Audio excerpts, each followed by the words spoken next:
Assalamualaikum warahmatullahi wabarakatuh. Perkenalkan, nama saya Dita Rizky Adelia dengan NIM D1A123-118 dari kelas C Program Studi Ilmu Hukum Fakultas Hukum Universitas Jambi. Di sini saya akan memenuhi tugas ujian akhir semester mata kuliah Hukum Laut Internasional. Saya akan menjelaskan terkait Jurnal Hukum Indonesia yang berjudul Analisis Perkembangan Batas Laut Indonesia di Wilayah Perairan Indonesia menurut Hukum Laut Indonesia maupun Hukum Laut Internasional. Disusun oleh Dwi Grace Rosalia Silalahi, Universitas Batam, Kepulauan Riau, Indonesia, yang terbit pada 2 April 2023. Berikut ini penjelasannya. Sejak berdirinya negara Indonesia, tanggal 17 Agustus 1945, wilayah laut Indonesia telah mengalami beberapa kali perubahan. Pada awal berdirinya, Indonesia mengadopsi produk hukum peninggalan Belanda, yaitu Territorial Zee in Maritime Kringen Ordonnance Staatbestel 1939 yang membagi wilayah daratan Indonesia dalam bagian-bagian terpisah dengan teritorialnya sendiri-sendiri. Dengan dikeluarkannya Deklarasi Juanda oleh pemerintah Indonesia, maka penentuan batas laut teritorial menurut Territorial Zee in Maritime Kringen Ordonnance Staatbestel 1939 atau Ordonasi tentang Laut Teritorial dan Lingkungan Maritim 1939 nomor 442 pasal 1 ayat 1 menjadi tidak berlaku karena ordonasi ini membagi wilayah daratan Indonesia dalam bagian-bagian terpisah dengan teritorialnya sendiri-sendiri. Kebijakan Deklarasi Juanda pada intinya menyatakan satu kepulauan dan perairan Indonesia menjadi satu kesatuan. Sedangkan laut yang menghubungkan antar pulau merupakan bagian yang tidak dapat dipisahkan dari daratannya. Untuk itu, harus ditarik garis pangkal lurus yang menghubungkan titik-titik terluar atau bagian pulau-pulau terluar dalam wilayah Indonesia.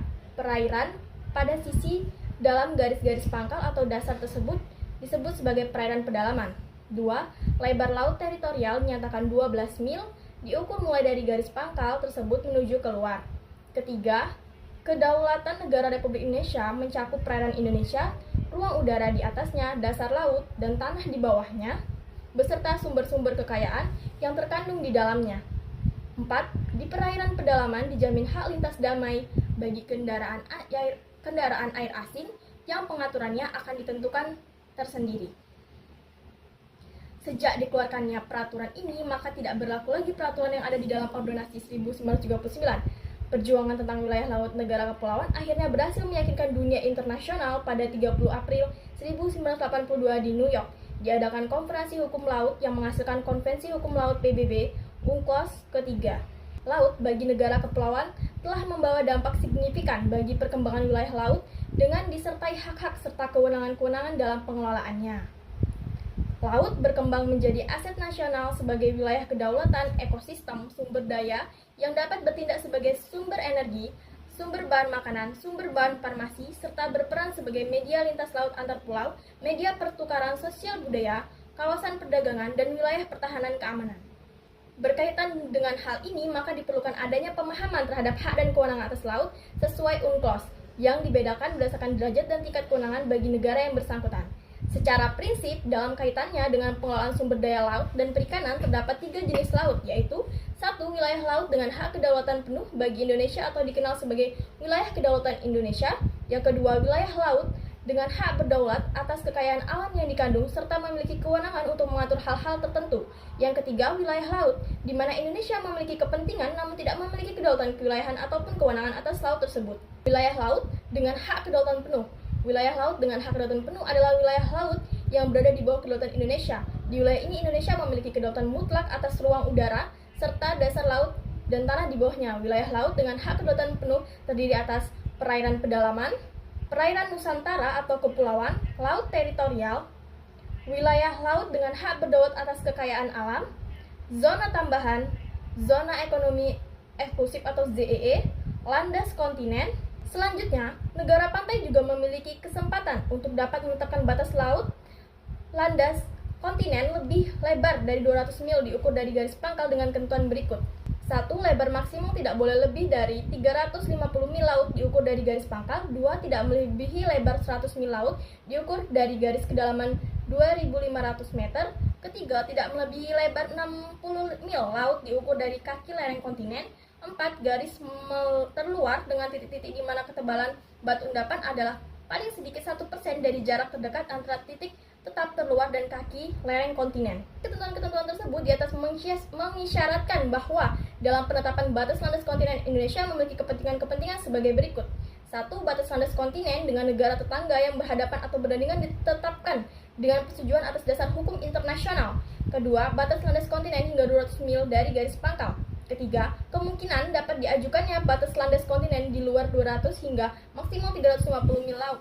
Khusus untuk batas landas kontinen ini, PBB memberikan batas waktu pengajuan hingga tahun 2009 karena konferensi PBB tentang hukum laut akan diadakan pada tahun 2009.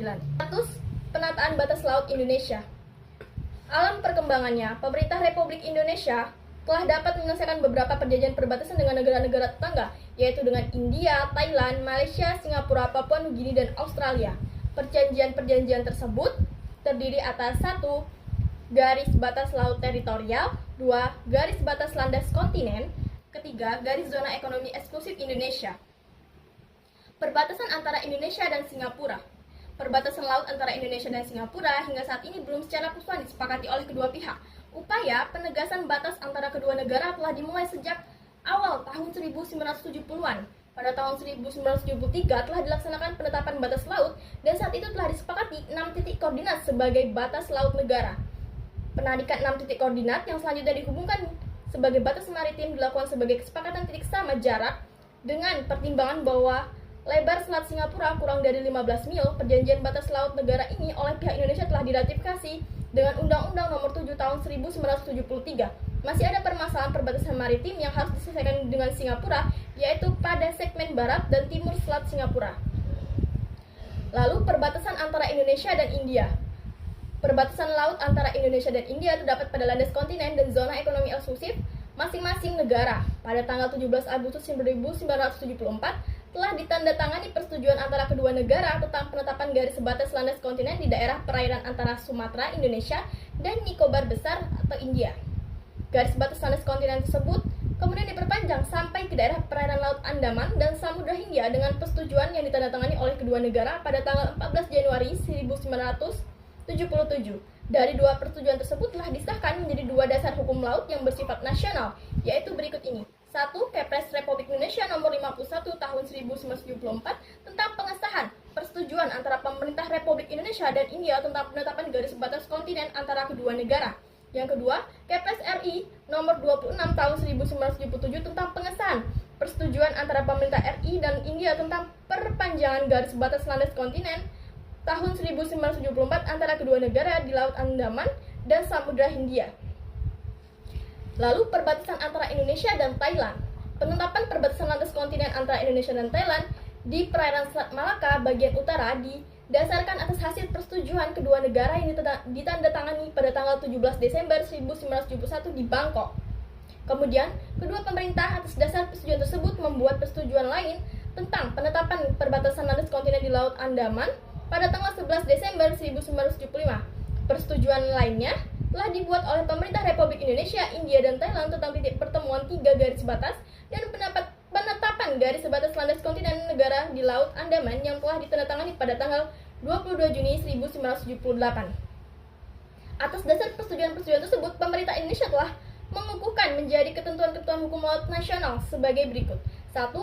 Kepres Republik Indonesia Nomor 21 Tahun 1972 tentang pengesahan persetujuan antara pemerintah Republik Indonesia dan Thailand tentang penetapan suatu garis batas landas kontinen kedua negara di bagian utara, selatan Malaka dan Laut Andaman. Yang kedua, Kepres Republik Indonesia Nomor 1 Tahun 1977 tentang pengesahan persetujuan antara pemerintah Republik Indonesia dan Thailand tentang penetapan garis batas dasar laut antara kedua negara di Laut Andaman. Yang ketiga, Kepres Republik Indonesia Nomor 24 Tahun 1998 tentang pengesahan persetujuan antara pemerintah Republik Indonesia, India, dan Thailand tentang penetapan titik pertemuan 3 garis batas dan penetapan garis batas ketiga negara di Laut Andaman. Lalu perbatasan antara Indonesia dan Malaysia. Wilayah laut yang berupa laut teritorial, landas kontinen, dan zona ekonomi eksklusif Indonesia yang berbatasan dengan Malaysia terdapat di perairan Selat Malaka, Selat Singapura, Laut Natuna, Laut Cina, dan Malaysia. Setiap rezim hukum laut yang berlaku tersebut dapat diinvestasikan sebagai berikut. 1. Kepres Republik Indonesia Nomor 89 Tahun 1969 tentang pengesahan persetujuan antara pemerintah Republik Indonesia dan Malaysia tentang penetapan garis batas landas kontinen kedua negara. Yang kedua, Undang-Undang Republik Indonesia Nomor 2 Tahun 1971 tentang penetapan garis batas laut wilayah di Selat Malaka. Yang ketiga, Kepres Republik Indonesia Nomor 20 Tahun 1972 tentang pengesahan persetujuan antara pemerintah Republik Indonesia, Malaysia, dan Thailand mengenai penetapan garis-garis batas landas kontinen bagian utara Selat Malaka. Lalu yang keempat, Undang-Undang Republik Indonesia Nomor 1 Tahun 1983 tentang pengesahan perjanjian antara Republik Indonesia dan Malaysia tentang rezim hukum negara, Nusantara dan hak-hak Malaysia di laut teritorial dan perairan Nusantara serta ruang udara di atas laut teritorial, perairan Nusantara dan wilayah Republik Indonesia yang terletak di antara Malaysia Timur dan Malaysia Barat. Lalu perbatasan antara Indonesia dan Vietnam. Perundingan antara Indonesia dengan Vietnam tentang batas landas kontinen sebenarnya telah dimulai sejak tahun 1972. Perkembangan terakhir tahun 2003 telah ada beberapa kesepakatan namun belum ditegaskan dalam suatu ratifikasi. Lalu perbatasan antara Indonesia dan Filipina. Akhir ini kedua negara mengadakan perundingan-perundingan tentang daerah perbatasan di perairan Laut Sulawesi menyangkut permasalahan batas DEE. Sampai saat ini perundingan masih berlangsung. Lalu perbatasan antara Indonesia dan Palau. Republik Palau adalah bekas perwalian Amerika Serikat terdiri atas beberapa pulau dan karang yang terletak di sebelah utara Papua. Republik ini telah memproklamasikan kemerdekaannya pada 30 Januari 1971 dengan pusat pemerintahannya berkedudukan di Koror. Pemerintah Republik Palau telah menerbitkan peta rencana batas Fisheries Zone dengan garis batasnya lebih mendekati wilayah Indonesia. Batas maritim ZEE dengan Palau masih perlu diselesaikan. Lalu, perbatasan antara Indonesia dan Australia. Penentuan garis batas landas kontinen antara Indonesia dan Australia tahun 1972 di Laut Timor dan Laut Arafuru ditetapkan berdasarkan kriteria kedalaman laut dan kemampuan eksploitasi atau Konvensi Geneva pada 1958. Perjanjian antara Indonesia Australia tentang landas kontinen telah diratifikasi dengan Kepres nomor 42 tahun 1971 dengan Kepres nomor 66 tahun 1972.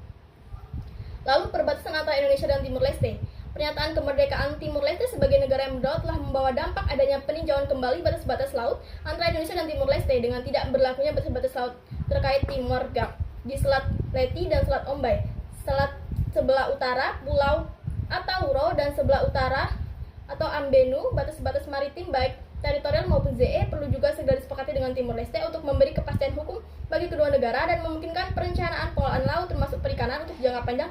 Status batas maritim Indonesia dengan negara-negara tetangga, pemanfaatan laut, makna dan fungsi laut. Pemanfaatan laut itu ada 1. Laut sebagai wilayah kedaulatan bangsa, 2. Laut sebagai ekosistem dan sumber daya, 3. Laut sebagai media kontak sosial dan budaya, 4. Laut sebagai sumber dan media penyebar bencana alam. Maka dapat disimpulkan, sejak kemerdekaan Indonesia pada tahun 1945, wilayah laut Indonesia telah mengalami beberapa perubahan. Pada tahun 1957, Indonesia mengumumkan deklarasi Juanda yang menganggap seluruh wilayah laut dan kepulauan Indonesia sebagai kesatuan yang bulat. Pada tahun 1982 di dunia melalui PBB mengakui wilayah Indonesia dalam Konvensi Hukum Laut PBB dan diikuti dengan diterbitkannya Undang-Undang Nomor 17 Tahun 1985 tentang pengesahan konvensi tersebut. Di Indonesia terdapat 3 jenis wilayah laut yang berbeda dalam pengelolaan sumber daya laut dan perikanan. Pemerintah Republik Indonesia telah berhasil menyelesaikan beberapa perjanjian perbatasan dengan negara tetangga, meskipun perbatasan laut antara Indonesia dan Singapura masih belum sepenuhnya disepakati oleh kedua pihak. Laut memiliki beberapa fungsi bagi bangsa Indonesia, seperti wilayah kedaulatan bangsa, ekosistem dan sumber daya, media kontak sosial dan budaya, serta sumber dan media penyebar bencana alam. Pemahaman terhadap makna dan fungsi laut bagi sebuah negara kepulauan seperti Indonesia menjadi faktor penting dalam perumusan kebijakan terkait perkembangan batas laut Indonesia di wilayah perairan Indonesia. Menurut hukum laut Indonesia maupun hukum laut internasional, memainkan peran penting dalam menjaga keutuhan wilayah negara. Perjanjian perbatasan yang disepakati dengan negara tetangga juga menjadi penting untuk menghindari konflik di masa depan. Sekian penjelasan dari hasil resume saya. Mohon maaf apabila ada salah kata atau kekurangan.